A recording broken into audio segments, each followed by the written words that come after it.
واحد عنده ارض زراعيه 1000 فدان، ففي واحد من بلد تانية ليه مصلحه انه ياخد الارض دي من صاحب الارض، وحاول معاه بشتى الطرق ومعرفش، فبعت شويه ناس من الشارع وملهمش مكان يشتغلوا عند الراجل صاحب الارض. وبعد ما اشتغلوا في الارض دي كذا سنه كده قال لك طب ما نستفاد بقى، وقال لكل واحد من الناس اللي شغالين دول هشتري لكل واحد فيكم نص فدان، واشترى فعلا لكل واحد نص فدان. لكن اللي حصل بعد كده ان كل واحد من الناس دول قال لك لا انا ماليش نص فدان، ده انا ليا فدان كامل. دارت الايام وبعد فتره من الزمن كل واحد قال لك لا ده انا ليا 5 فدادين مش فدان بس، فصاحب الارض كان لازم يوقف لهم، ووقف لهم فعلا. فالناس دول راحوا لولاد خالتهم وقالوا لهم ان الراجل ده مش راضي يدينا حقنا اللي احنا شغالين فيه بعرق جبيننا طول السنين اللي فاتت. ولاد خالتهم جابوا الشوم والاسلحه وجم وقالوا غصب عن صاحب الارض وغصب عن اي حد هتاخدوا اراضيكم، كل واحد فيكم 5 فدادين بتوعه، وبينه لكل واحد على راس ال5 فدادين بيت. ولان ولاد خالتهم معاهم شوم واسلحه وقرايب صاحب الارض ما وقفوش معاه، فصاحب الارض ما قدرش يتكلم. فالناس دي لما اتجوزوا وخلفوا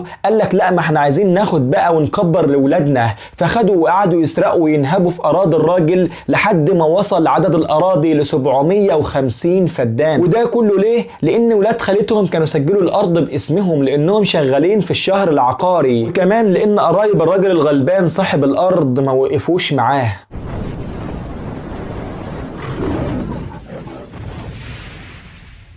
القصة اللي فاتت دي تشبه تماما قصة فلسطين والقضية الفلسطينية. القصة بدأت من عند نابليون بونابرت لما كان من أحلامه وأهدافه إنه يحتل مصر والمنطقة العربية عشان يخلص مصالحه هناك، لكن للأسف فشل وخاد على دماغه. لكن الفكرة ما ماتتش وتبناها بعده رجال أعمال يهود وصحفيين وكتاب. كان منهم واحد اسمه هرتزل وملياردير اسمه روتشايلد. هرتزل بدأ يكتب كتاب عن فكرة تكوين دولة يهودية ويحيي الفكرة في قلوب اليهود من جديد. وكان من ضمن اقتراحاته في كتابه 4 أماكن لإقامة الدولة اليهودية، كانت هي الأرجنتين وفلسطين وأوغندا وموزمبيق. وفي أواخر القرن 19 بيعقد المؤتمر الصهيوني الأول ويتم الاتفاق فيه على فلسطين كوطن قومي لليهود. يجي هنا بقى دور روتشايلد ويبدأ في تهجير بعض اليهود ويشتري لهم أراضي في فلسطين لحد ما كون أول مستوطنة صهيونية في فلسطين. ايوه يعني يا عم محمد، ما انت بتقول اشتراهم، يعني الفلسطينيين هم اللي باعوا ارضهم. اسكت يالا ما تتكلمش لحد ما اخلص، انت مش فاهم حاجه. اليهود في الوقت ده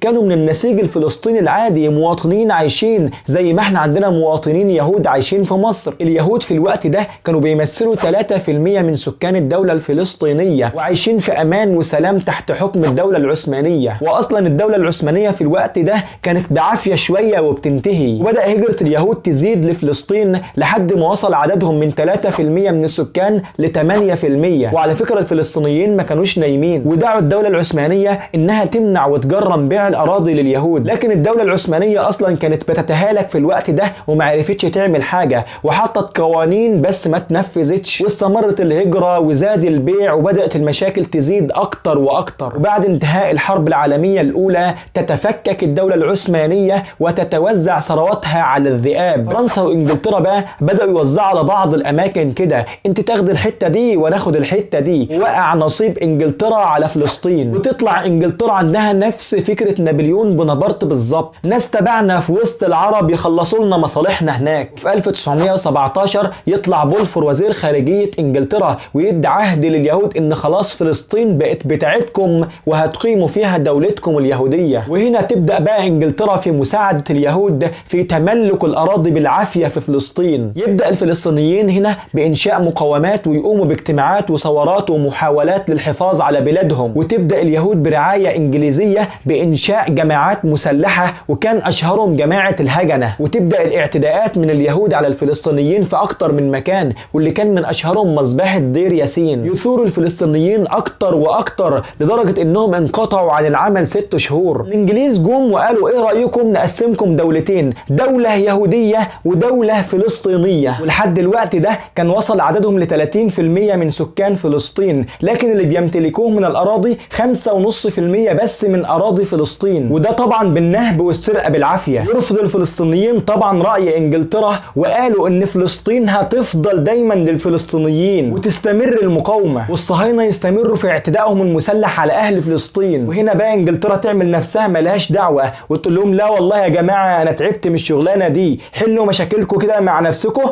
وروحوا للأمم المتحدة. فالأمم المتحدة تقرر هنا، واللي لها مصلحة برضو في وجود دولة إسرائيل، إنها تديهم بدل 5.5% ولا 6.5% من الأراضي 56.5% من الأراضي الفلسطينية، ويعملوا ليهم وطن يهودي. الفلسطينيين هنا بدأوا يثوروا ويقولوا لا مش موافقين على قرار الأمم المتحدة، وبدأوا ينادوا على جامعة الدول العربية انتوا فين، مش هتقفوا معانا ولا ايه؟ فتجتمع جامعة الدول العربية وتقرر إنشاء جيش عربي لمواجهة إسرائيل. وبدون دخول في تفاصيل كتير ينهزم الجيش العربي في سنة 1948 ويحتل الصهاينة الأراضي لحد ما وصلوا ل 78% من الأراضي الفلسطينية. ويا ريت الموضوع يقف على كده، لا ده كل يوم في توسع واستيطان وطرد للفلسطينيين من أراضيهم. وحتى الآن يجي بقى حد يقول لك طب ليه ما يتصلحوش ويعيشوا في أمان وسلام وينسوا اللي فات بدل ما كل يوم يموت منهم ناس كتير؟ بس يلا مش قلت لك ما تتكلمش لما اخلص كلام؟ يا غبي، اليهود دول ما لهمش وعود اصلا، وهدفهم مش انهم ياخدوا الموارد بتاعه البلد زي اي احتلال، لا هم هدفهم يا اباده يا تهجير، هدفهم انهم ياخدوا دولة فلسطين كلها بتاعتهم ويقولوا دي بتاعتنا، يا ترضوا يا هنقتلكم، لان هم ما لهمش بلد يرجعوا ليها اصلا، كيان لقيط لا ليه اب ولا ام. فيا صديقي واجب عليك رقم واحد انك تفهم ان القضية قضية تطهير عرض، وحضرتك شايف اللي بيعملوه كل يوم اهو، وحضرتك شفت من سنتين مش من بعيد قوي وهم بيطردوا الناس من بيوتهم في حي الشيخ جراح عشان يسكنوا ناس تانيين، وده اللي بيحصل في فلسطين كل يوم وطول الوقت، بس احنا اللي مش شايفين. رقم 2 بقى، لازم تعرف ان اسرائيل قايمة على هدف دين، يعني مش مجرد دولة وخلاص، لا ده لازم تكون يهودي عشان تدخلها وتعيش فيها، وشرط اساسي تكون يهودي عشان تاخد جنسيتها، يعني بلد ولا كيان صهيوني هدفه يهودي بحت. فواجب عليك وعلينا بل على كل الشعوب العربية والجيوش العربية انها تدعم فلسطين، ونشوف كل الحلول اللي ممكن ترجع لهم ارضهم من تاني، لان فلسطين مش مجرد ارض عادية، لا ده ارض مقدسة، ومقدسة يعني مطهرة. رقم 3 بقى، اننا ندعمهم ونتكلم عليهم كل يوم ونعرف الناس عليهم ونكبر القضية، ما يكونش مجرد ترند وخلاص وينتهي، زائد ندعي لهم ان ربنا ينصرهم ويرجع لهم ارضهم. رقم 4 بقى، انك تكلم ولادك وتعرفهم على فلسطين وعلى القضية الفلسطينية، واشمعنى فلسطين وليه. عرفوهم ان فلسطين بلد الانبياء، سيدنا ابراهيم عاش فيها، لوط عليه السلام عاش فيها، داود عليه السلام عاش فيها، سليمان عليه السلام عاش فيها وبنى ملكه فيها، موسى عليه السلام امر قومه بالدخول ليها، مريم عليها السلام هزت جذع النخلة فيها، عيسى عليه السلام اتولد فيها، وفي اخر الزمان هينزل وهيرجع ليها. عرفوا اولادكم ان المسجد الاقصى موجود فيها، عرفوهم ان رحلة الاسراء والمعراج كانت منها واليها، عرفوهم ان الصلاة ب500 صلاة في المسجد الاقصى اللي فيها، عرفوهم وفهموهم لان فلسطين مش مجرد دولة موجودة كده في العالم ولا مجرد دولة عربية، لا القضية اكبر بكتير، ده قضية امة،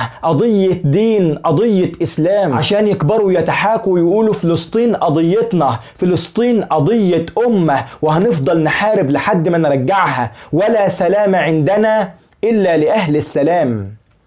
سلام.